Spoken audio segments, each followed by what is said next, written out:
Let's talk about Gen Zs, because Gen Z is a very real thing that mortgage brokers need to be aware of. Now, there's so much talk about Gen Zs in all these events that I've gone to. People are talking about, you want to engage the Gen Z people by making content and being stupid and trying to, be funny and all that stuff, which I'm not a fan of, by the way. I don't think that's a good idea. But Gen Z and being able to engage Gen Z and being able to understand what relevance they play for your career, I think is very important. So that's what I want to unpack in today's video. Now, to give you an example of why this is important is, let's take you back to when I was an advisor. How I got into social media was because I worked for a financial planning firm, and I enjoyed it, to be completely honest with you. They're a good firm, very well established, and I was sat in a board meeting. There was a load of IFAs, there was a load of mortgage brokers. I must have brought the average age of that room down by like 20, 25 years. Easily. Like everybody in there had been there for a long time.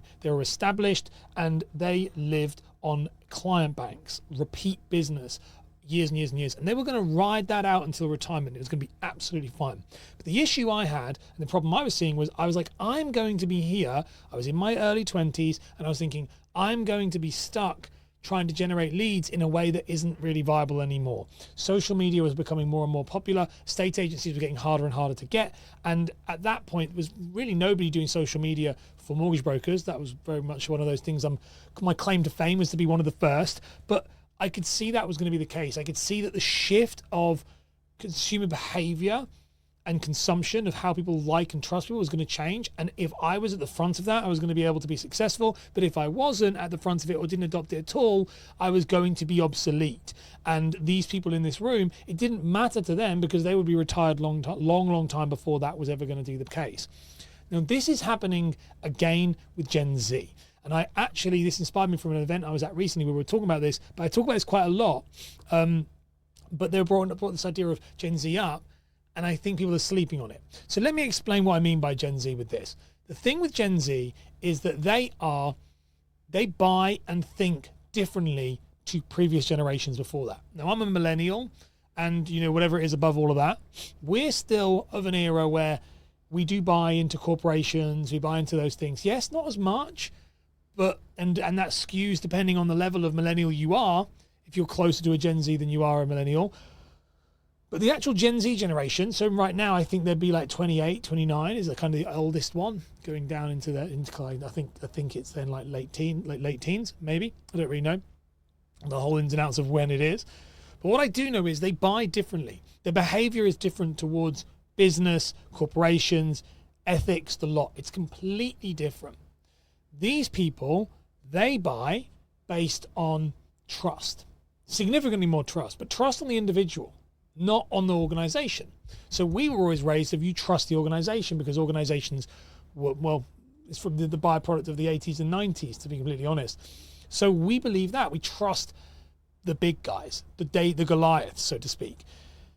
The Gen Zs, they trust the Davids, and they want to be seen as more independent. They want to work with local businesses traditionally. They want to support local people. Now, don't get me wrong. I'm not saying they're all wonderful and perfect. Some of them can be an absolute pain in the arse. But it's their psychology and their buying behaviors that I'm more interested in. Now, why is this important? Well, because these people are going to be searching online. They're significantly computer literate. And they want to see people and get to know a person before they want to work with them. Now, why is this important to you as a broker? Because if you're not online, you're not doing that.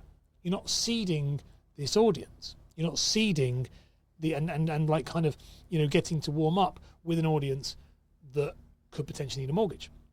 Now, where do I hear people talk about this? They say, well, the average age of first time buy right now is 36 or 32. I heard that yesterday, 36 in London, 32 in the UK, across the UK on average. And that's great. That's a millennial. That's me. I'm 33, going to be 34. So I am in that category myself. But guess what? And this is like kind of don't know if people know this or not, but people grow up. People age. People grow up. And eventually, those Gen Z, they are going to move into the predominant buying party. Maybe not in 2 years, maybe not in 5 years, but within the next 10 years, they are going to be a predominant buying party. They are going to be the lion's share of the market buying houses, buying first-time buyers, maybe, but buying their new home movers, buying their buy-to-lets and their property. That's going to be them. And they are going to buy from people who they trust. And they're going to buy from people who speak to them and relate to them. Now, it doesn't mean, by the way, they're going to only buy from Gen Z, because that's not how it works. You're going to age out and understand. But they are going to be, their buying behavior and their kind of behavior when it comes online is going to be completely different to everything else. And they will care about reviews and testimonials from real people. They'll care about the story-driven stuff. They'll care about what you stand for, what you stand against. They'll care about all of these things. But more importantly, they'll care if you are established online. Do you have a digital identity? Can I actually search you and find you? Now, why is that important? Well, because last time I checked, like I said, we want to be in business for a long period of time. If you're a broker now, we know it's a long game. It's not a short game. And so if you want to be generating leads in the next 10 years, you need to start focusing on Gen Z. Now, what do I mean by focusing on Gen Z? I don't think you need to talk to Gen Z. I think you need to build out your brand online so that that is very clear. It's authority. It's the four things I talk about with authority already. Competency of knowledge, competency of implementation, competency of social proof, and that you're currently active. So what are those things? Competency of knowledge is that you actually talk the talk. That is YouTube content, podcasts, social media, showing that you know the job, you talk about it. Competency of implementation, that is showing people that you actually get results. So that is sharing mortgage review, mortgage offers, mortgage valuations, mortgage completions, sharing that you do those things. What is the other one? Social proof, sharing that people actually work with you. That's proving that other people like you. People are more inclined to work with people who other people have endorsed. And the final one, which I think is the most important one and yet the most overlooked, is currently active. So currently active means, am I actually actively currently posting content? If I looked online, are my reviews relatively up to date? If I looked online, can I look at your social media and see you've posted within the last 7 days? Have you updated your stories on Instagram, Facebook in the last 24 hours? These things matter, because the thing about this generation is they're not a phone call generation. Booking links are another one, making it like with that. These people, that's a different thing, but they're not a phone call generation. They are not people who are going to just call you up and see if you're in business. They're going to want to do everything in their research, and they are, interestingly, a generation who don't like to feel, they're not massively confident talking to people on the phone. They're not massively confident feeling a bit silly. So they would rather go to somebody they know is in business than somebody who they're not sure if they are or not. This is very, very, very important. And I do mean this with the massive amount of respect that I'm going to say this before I make people sound, before I am offensive, I guess, is if you are not seeing this, you are dumb.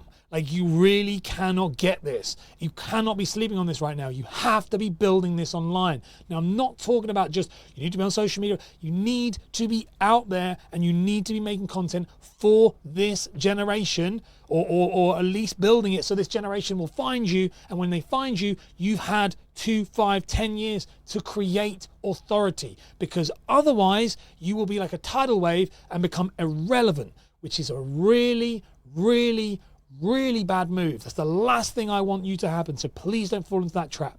It is not something that you should be sleeping on. Gen Z will be the dominant buying force in the next decade. So will you be there, or will somebody else?